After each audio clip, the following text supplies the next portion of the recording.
प्राचीन समय में एक ऐसे राजा थे जिन्हें बुद्धिमत्ता, न्यायप्रियता और साहस के लिए जाना जाता था। उनका नाम विक्रमादित्य था और उनका दरबार हमेशा विद्वानों और साधुओं से भरा रहता था। एक दिन वहां एक साधु आए जिनके हाथ में एक चमकता हुआ रत्न था। वह रत्न सत्य रत्न था और साधु ने राजा से कहा कि इसे पाने के लिए उन्हें 3 कठिन परीक्षाओं का सामना करना होगा। साधु ने चेतावनी दी कि यदि वे असफल हुए तो यह रत्न उनके राज्य को अंधकार में डुबो देगा। विक्रमादित्य ने साहस से चुनौती स्वीकार की। पहली परीक्षा जंगल का रहस्य एक घने जंगल में आयोजित की गई।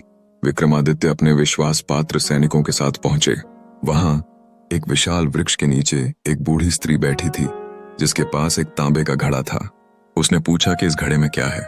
विक्रमादित्य ने ध्यान से उत्तर दिया, इस घड़े में जल है, क्योंकि जीवन का आधार जल है। उनकी बुद्धिमत्ता से बूढ़ी स्त्री मुस्कुराई और रास्ता खुल गया।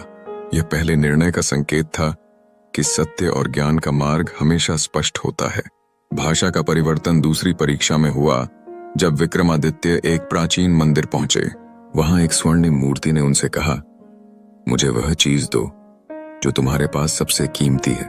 विक्रमादित्य ने तुरंत अपने गले का रत्न जड़ित हार उतारने का विचार नहीं किया। इसके बजाय उन्होंने गर्व से कहा, मेरे पास सबसे कीमती चीज मेरा धर्म और सत्यनिष्ठा है। मैं इसे आपके चरणों में अर्पित करता हूं। लेकिन मूर्ति ने उनकी शुद्धता को स्वीकार किया और इस तरह दूसरा द्वार खुल गया। तीसरी और अंतिम परीक्षा राक्षस के साथ हुई।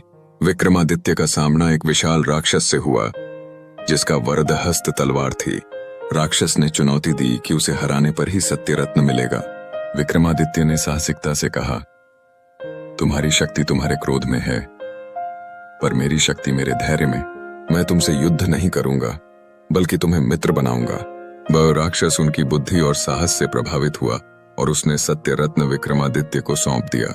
साधु ने कहा, आपने सत्य, शुद्धता और धैर्य से यह रत्न प्राप्त किया है। यह आपके राज्य को सदा समृद्ध रखेगा। और भी ऐसी कहानी सुनने के लिए वीडियो को लाइक करें, चैनल को सब्सक्राइब जरूर करें।